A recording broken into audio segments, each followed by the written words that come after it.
नमस्ते, मैं हूं किरण पटेल। आप सभी का स्वागत करती हूं अपने YouTube चैनल पर।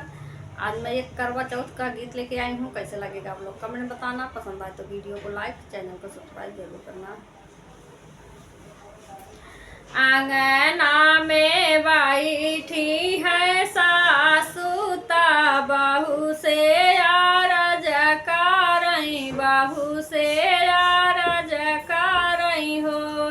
बहू आई गए कार्तिक महीनावा ता करवा के दिनावा ता करवा के दिनावा हो। बहुआ नहीं आए बीरना तोहार करौआ कैसे भूखबू, करौआ कैसे भूखबू हो। ये तानी बचना सुनी बहुआ नया नया सुढुरई, सासू जी से बोलाई, सासू जी से बोलाई हो। सासू नैहर में नाही मोरी मैया, बापैया ना पूछई, बापैया ना पूछई हो।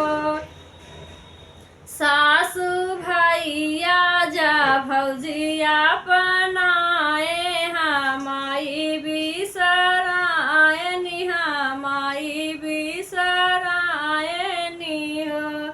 आजू जा होती मोरी मैया, करौआ लाई भेजतिनी, करौआ लाई भेजतिनी हो। सासू बाबा के कवाना सहारा, करौआ नाही आयनी, करौआ नाही आयनी हो।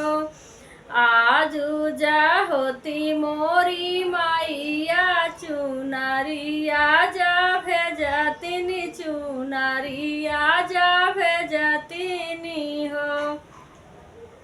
सासू भौजी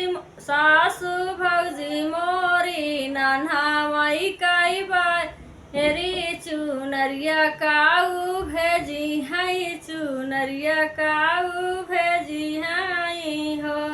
सासू भौजी मोरी नन्हाई का बारी, चुनरिया काऊ भेजी है, चुनरिया काऊ भेजी है हो।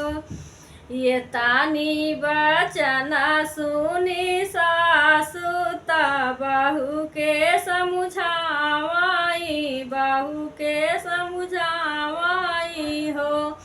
बहुआ हम तोहरी माई से भौजाई, और माई से भौजाई नी हो।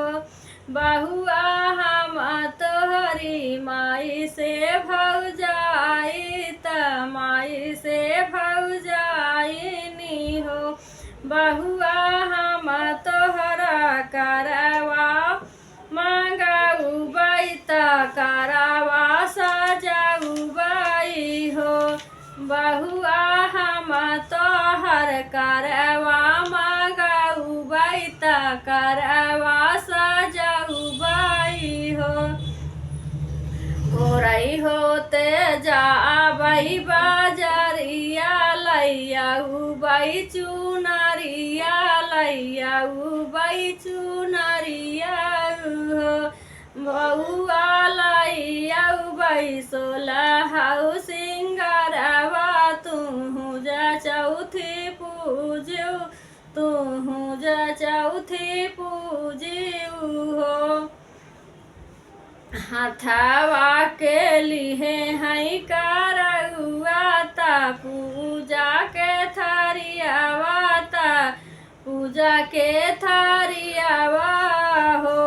बहुआ कैली ही सोलहाऊ सिंगार, ता चौथी चाली पूजाई, ता चौथी चाली पूजाई हो।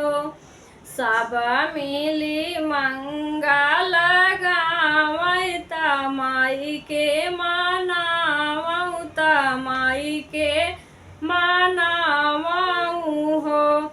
मैया चाँद संग जाई से चाँदनिया, सूरज संग किरनिया त सूरज संग किरनिया आई हो। मैया ओइसे रहाई मोरा पिया, जनम आही बातिन जनम आही बातिनी हो।